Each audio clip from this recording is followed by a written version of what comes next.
Сайн мэцхан та бүгдээ өдрийн мэндийг хүргэе. Бичлэгт маань тавтай морил.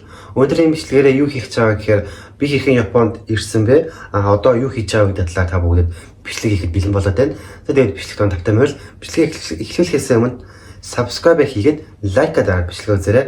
Баярлалаа. Би болохоор анх Японд ирэхдээ Монголдо их сургуультай 3 дугаар курстай байхдаа нэг Японд цалинтай дадлагжигч гэдэг хөтөлбөрт хамрагдаад тэгээд 1 жилийн хугацаатай Японд цалинтай дадлагжигч хийсэн. Бид тэрийг хийж дуусчаад Монголдо хараад их сургуулаа төгсөөд тэрнийхэн дараа шууд ингээд Японд л үнцэн ажилтан болъё гэд ингээд шууд Японы компанитай холбогдоод тэгээд байгууллага дамжуулаад тэгээд тоон компанид шалгалт өгөөд ярьцлага өгөөд тэгээд тэндээ тэнцээд тэгээд анх Японд шууд ингээд Монголоос үнцэн шууд Японд л үнцэн ажилтнаар ирж исэн.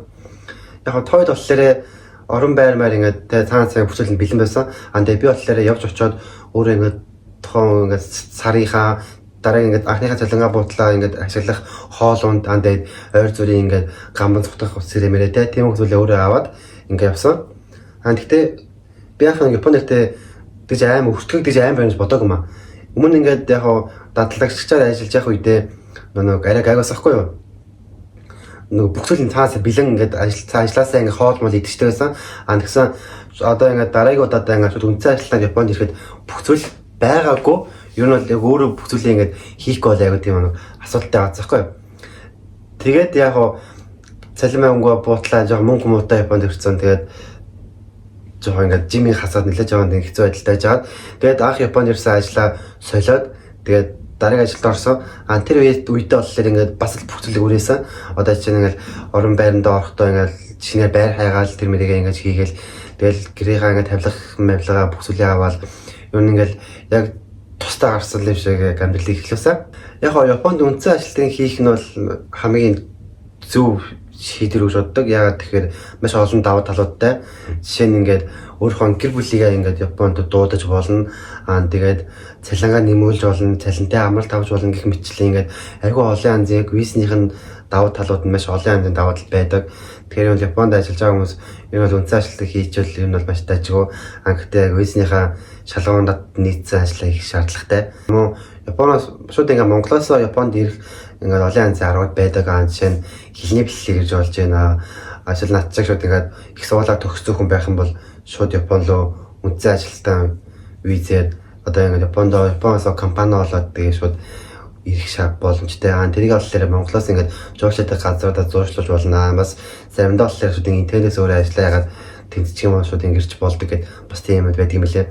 Би болохоор ингээд байгууллага зуршлуулж иржсэн учраас яг өөрөө хайж ирэх болоосаа мэдэхгүй байна. Тэгээд яг Японд ирчих юм бол яг арга нь олдно. Тэгээ ирчээд ажил төрүүлж ингээд хэцүү ингээд жоо даамттай стресстэй байгаад байх юм бол ажлаас болж болно. Гэхдээ энэ болохоор үнцэн ажилтны визтэй ажлаас болж болно. Чинь гэрээд ажилтан тийм визтэй хүмүүс байх юм бол ажлаас олоход нь жоо асуудал гардаг. Тэгэхээр тэр талаас өөртөө ингээд сайн судлаад яваарай. 2 жил юу нь бол жоо өнгөрөөд явж гин Японд яг үнцэн ажилтныг хийгээд тэгээ энэ хугацаанд болохоор юу сорж мэдсэн бэ гэхээр яг Япончууд ч маш их цаг барьдаг. Тэгээ цагийг бол өстой жин там барьж сурсан. Мөн ингээд хүнтэй харилцах одоо ингээд харьцаж байгаа хүнийг одоо ингээд ямар үг хэлчихвэл нөх хүн ингээд уурлаж уцаарлах уу ямар үг хэлчихвэл ингээд баярлах уу ч юм уу тэр болгоныг ингээд яг одоо яг Монгол хүнтэй харьцаж байгаа учраас Японд харьцаж байгаа учраас ингээд аль ингээд бүгдийг бодож ингээд аль бодолтой байх шаардлагатай болж эхэлсэн. Тэгээд тэр бүхэнд яг жоо хэцүү үед хэцүү байна. Тэгээс амархан зүйлээс байгаа. Тэгээд тэр болныг ингээд тоон цаг мөчтөө л өөрөө ингээд сураад явахыг шаардлагатай болдог. Тэгээд яг үнцэн ажилтан гэж яанаас хариуцлага ингээд өөр дээр нэрнэ.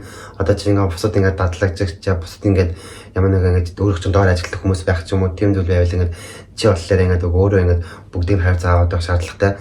Одоо ямар нэгэн ажил дээр асуудал гарлаа гэхэд тэр нь л ингээд цагаа ажиллаж байгаа хүн дээр биш харин үнцэн ажилт хийж байгаа хүн дээр асуудал нь гарч ирдэг.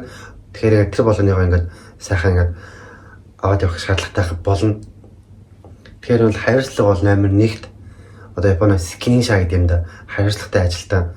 Тэгэхээр тэрүүгээс өөрөө ингээд сайн сураад явах шаардлагатай. Тэгэхээр ингээд та бүгд хэрэг Японд ингээд ирэхийг хүсэж байгаа тийм хүмүүс байх юм бол ингээд ирэхээс өмнө ингээд маш их сэтгэл зүйгээ бэлдээрэй. Японд бол зөвхөн нэг тийм амар тайван газар биш. Маш их ингээд стрессэнд орж ирнэ. Тэгэхээр тэр болгон тэр их стрессийг давж чадахын тулд ингээд сэтгэл зүйгээ маш сайн бэлдэж Японд ирэх шаардлагатай. Айс бүгөөс тэгэл за Монголдо буцъя. бичдэх юм байна гэл тийм ингээ бууж маш их олон хүмүүс бас тэгээд ичээд ингээ аз балигээд явдаг хүмүүс байгаа. Тэгэхээр та бүгд ингээ яг газраас өвсөв сонгоод тэгээд одоо чинь хөдөө ажиллах хүмүүс ажилламаар байгаа хүмүүс бол хөдөө явах үнэхээр амар тайван ажиллаж болно, мөнгө хурааж болно. Гэхдээ яг ингээд яг одоо эсрэгээрээ жоохон хотод баймаар байгаа те жоохон гарч ордог зугаацдаг хүмүүс, зугаац ингэдэг хүмүүс байх юм бол хөдөө бол маш удиртай. Тэгэхээр энэ хотод ирээд ажиллахтай бас ингээд гарч орж мөрөөд хүн амттай танилцсан найзлал нөхөрлөд явах юм бол яг арай жоо Япон сонирхолтой санагдаж магадгүй. Тэгэхгүй яг ганцаараа байгаад байхаар ингээд маш их нэг ядаг стрессэнд орж ингээд ганцаардалд орчдөг. Тэгэхээр бас жоо тийм асуудал байна. Би бас өмнөөс маш олон тийм удаа ганцаардалд орж исэн. Ганцаар амьдарч явах үед тэгээс мөнгө жоох гэж яахгүй гэж маш их тураал байж үдсэн хүний үндснээс хэлэх юм бол ингээд маш их зүйлийг сурах, давж гарах шаардлагатай болно шүү. За тэгээд миний нөхөө бичлэгийг үзсэн байлаа. Тэгээд дараад нь ямар бичлэг сонсомоор тэр бичлэгээ ингээд ахад комментэн дээр үлдээх юм бол тэр бичлэг тэр одоо комментний дагуу бичлэгээ ингээд хийх явна. Тэгээд та бүгдээ бичлэгийг үзсэнд баярлалаа. Тэгээд дараа дахин уулзъя. Баярлалаа.